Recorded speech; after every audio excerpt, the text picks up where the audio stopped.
মানুষ তোমাকে সেইভাবেই পরামর্শ দেবে যেটা সে মনে করে, তাই সবসময় নিজের সিদ্ধান্ত নিজেই নিতে শেখো। তুমি যদি আমাকে ছাড়া সুখে থাকো তাহলে অভিযোগ কিসের? আমি যদি এই সুখটাই না দিতে পারি তাহলে ভালোবাসা কিসের? যে পুরুষ দেখতে সুন্দর সে কখনো কাজের হয় না। ঘুমাইতে গেলে দেখি রাত শেষ, ঘুম থেকে উঠে দেখি দিন শেষ। হুট করে দেখব একদিন আমিও শেষ। যে নারী যতটা স্বাধীন ঠিক সেই নারী ততটাই চরিত্রহীন।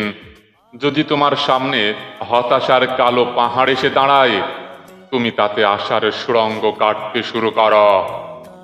যদি রূপ দেখেই পাগল হতাম তাহলে আমার জীবনে তুমি আসার সুযোগই পেতে না, কারণ তোমার চাইতে বেশি রূপবতীরাও আমার জীবনে আসতে চেয়েছিল। কাউকে কখনো বুঝতে দিও না তুমি কষ্টে আছো, কারণ ঔষধ সবার ঘরে না থাকলেও লবণ কিন্তু সবার ঘরেই থাকে। জীবনে কিছু পায় আর না পায়, সবার অপমান আর অবহেলা তো পেয়েছি, এটাই বা কম কিসের?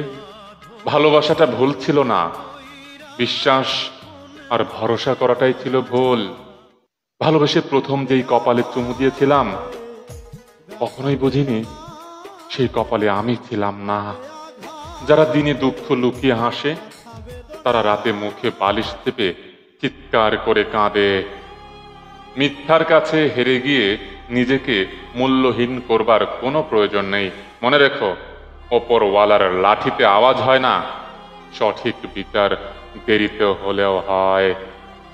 তিন ধরনের মানুষের কপালে দুঃখ লেগেই থাকে: যারা কোনোদিন নিজের সাথে হওয়া অন্যায়ের প্রতিবাদ করতে জানে না, যারা অতিরিক্ত নম্র, ভদ্র এবং বিনয়ী, যারা সব সময় অন্য কষ্ট পাবে ভেবে কখনো কাউকে কষ্টের কথা বলতে পারে না। জমাজমির জন্য এতই লড়াই করলাম, কিন্তু হাই, আজকে 3.5 হাত জমি ছাড়া আর কিছুই পেলাম না। তারা তো এই পৃথিবীতে যেসব দুঃখ, কষ্ট, যন্ত্রণার মুখোমুখি হয় তাতে ক্ষতিগ্রস্ত হয় না, আল্লাহ সুবহানাহু ওয়া তাআলা তাদের সমস্ত কষ্টের প্রতিদান হিসেবে জান্নাত দিবেন। এমন নারী হও যেন কোনো পুরুষ তোমাকে পেয়ে শতবার রবের দরবারে শুকরিয়া আদায় করে। টাকায় যদি সুখ হতো তাইলে গরিব মানুষের মুখে হাসি থাকতো না। মুসা আলাইহিসসালাম জানতেন না যে সাগর তীরে রাস্তা হয়ে যাবে, শুধু জানতেন আমার রব, আমার আল্লাহ আমার সাথে আছেন। এই দৃঢ় বিশ্বাসে এগিয়ে গেছেন।